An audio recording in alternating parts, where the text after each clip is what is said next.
Ni Maisha Kamili, tutakufungulia Biblia uyaone maisha. Ndugu mfuatiliaji wa kipindi chetu kizuri hiki cha kujifunza Biblia kwa kutumia mwongozo, leo ni siku ya Jumanne, tuna somo zuri linalosema kutumia utambuzi wa kiroho. Kutumia utambuzi wa kiroho. Kabla tujaendelea, tupate kuomba. Mungu wetu na Baba yetu mtakatifu, jina lako litukuzwe. Asante kwa kutuleta tena siku ya leo utufundishe. Unapotufundisha tupe usikivu, tunamwombea na mtazamaji wetu awe na usikivu, apate kuelewa haya masomo sawa sana mapenzi yako, katika jina la Yesu Kristo, amen. Amina. Amen.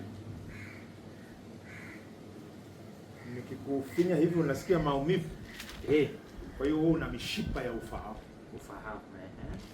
Kwa hiyo unaweza kufahamu baridi, unaweza kufahamu hapa nimefinywa, hapa nini. Unajua katika roho napo kuna watu ambao ni kama wakoma hivi, hawana utambuzi. Yani kutambua kinachoendelea katika ulimwengu wa roho. Wengine utambuzi wao uko vizuri, wengine uko chini, wengine kama hamna kabisa. Sasa hiyo ni muhimu au si muhimu kwa maisha ya Mkristo?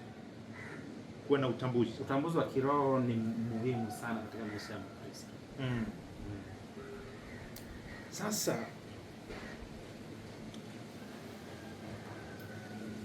kutambua kinachoendelea katika ulimwengu wa roho, sio kwenye ulimwengu wa mwili, ni muhimu sana. Mazingira ya Paulo, kama wewe sio mtu wa rohoni, hauna utambuzi wa rohoni, wewe gerezani umeshafika au hujafika? Kweli wewe, naomba nikwambie, ushafungwa, hata lock up ushaka? Lock up nimekaa. Kwa hiyo unaelewa kidogo? Naelewa kidogo, lock up nimekaa. Unajisikia amani? Hakuna amani. Hivi unajua anavyoandika Paulo kitabu cha Wafilipi ni barua iliyojaa furaha. Ndio hapo tunajifunza furahini katika Bwana. Tena anasema furahi. Ameandika yote akiwa huko. Kuna namna anavyotambua mazingira yake katika macho mengine tofauti. 12. Wafilipi sura ya kwanza mstari wa 12. Kwanza mstari wa 12 mpaka 18. Soma. Lakini ndugu zangu, nataka mjue ya kuwa mambo yote yaliyonipata yametokea zaidi kwa kueneza Injili. Yes. Hata vifungo vyangu vimekuwa dhahiri katika Kristo. Haleluya.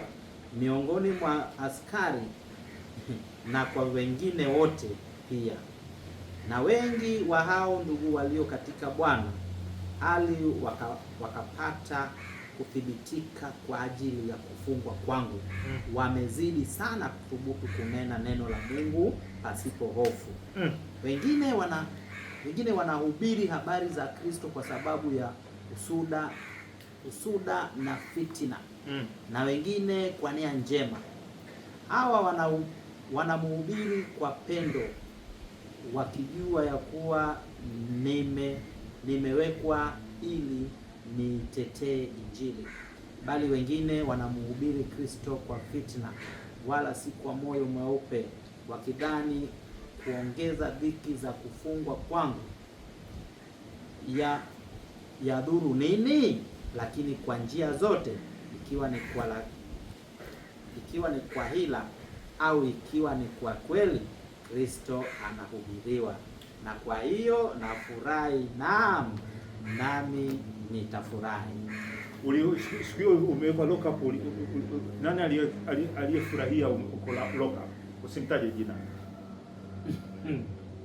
Adui yangu. Ngoja tusimtaje. Paulo naye alikuwa na maadui zake ambao walikuwa nafurahia. Alikuwa anajifanya mtume. Yuko ndani sana. Na unataka ujue ni akina nani? Baadaye kwenye barua hii anawaita mbwa. Tena anasema jihadharini, tatu mstari wa pili, jihadharini na mbwa, jihadharini na watendao mabaya, jihadharini na wajikatao, watu wa tohara wale. Utasikia habari zao sana, anazozana nao sana kwenye kitabu cha Wagalatia na nini, ambao walikuwa wanaona Paulo injili yake ni kama inafanya watu wajiachie sana katika neema. Yaani eti wewe ulikuwa pagani kabisa, unaingia ndani ya Kristo Yesu usistahili, bila kutahiri. Yaani wale watu wa sheria wanataka huyu Mkristo anayekuja kwa Kristo afuate sheria za Kiyahudi, atambulike kama huyu ni mtu wa agano kweli kweli. Lakini Paulo alikuwa na namna yake alivyokuwa anafundisha na kutaka. Sasa hao watu ndio walikuwa wanamchongea mara nyingi, wanaungana na wasio mataifa, wanamweka ndani. Sasa akiwa hapa ndani, akiwa na macho ya rohoni, angalia jinsi anavyochukulia kufungwa kwake. Nimependa sana. Unajua anachukulia? Anamshukuru Mungu kwamba yani injili ndio inasonga mbele pamoja na kwamba yamefungwa. Lakini lazima uwe na macho ya rohoni kuangalia hivyo kwamba ni fursa. Na anasema sasa hivi, umesikia anasemaje hapo? Kwa vifungo vyake hivyo. Mstari wa 13. Mstari wa 13. Hata askari wameshuhudiwa na vifungo vyake. Hata vifungo vyangu vimekuwa dhahiri hata kwa Kristo, kwamba huyu amefungwa jamani, miongoni mwa askari. Huyu ameonea, huyu anamhubiri Kristo, huyu hana kosa lingine, ni Kristo tu. Ndio. Hata askari wenyewe.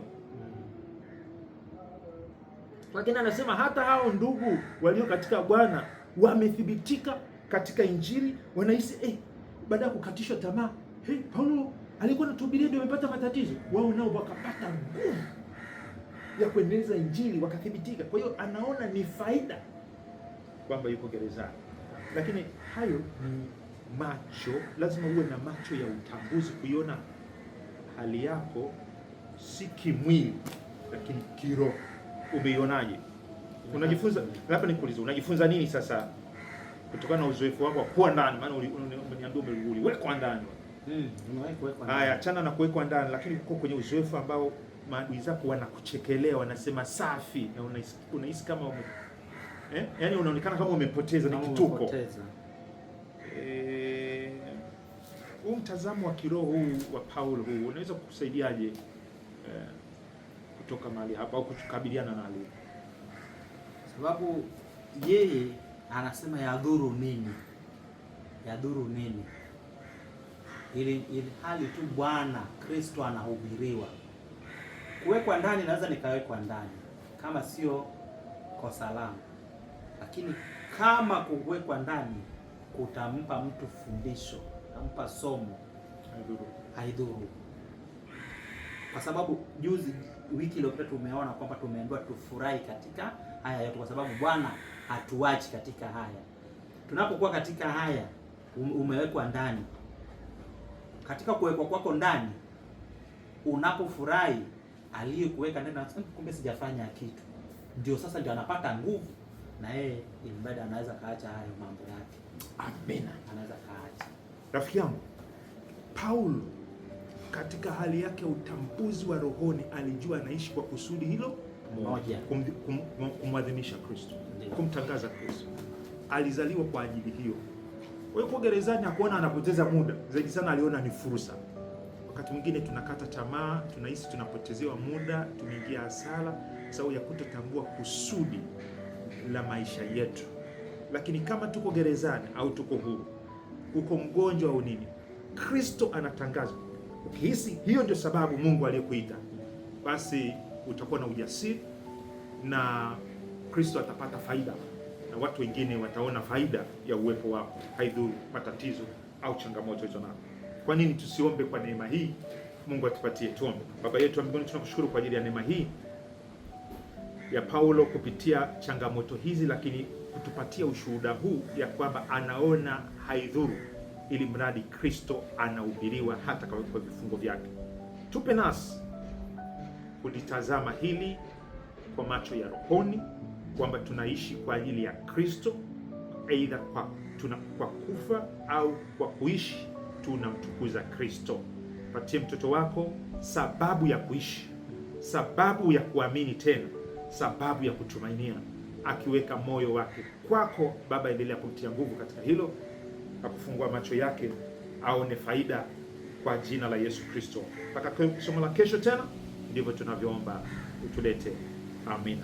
Amen. Amen. Mtazamaji, kwa siku ya leo tumefika mwisho. Tunajiandaa kwa somo la kesho Jumatano, somo linalosema tunda la Injili. Karibu sana. Mwenyeji wako ni mimi Geoffrey Omonde. Na mimi Enos Makalindile. Tukutane kesho.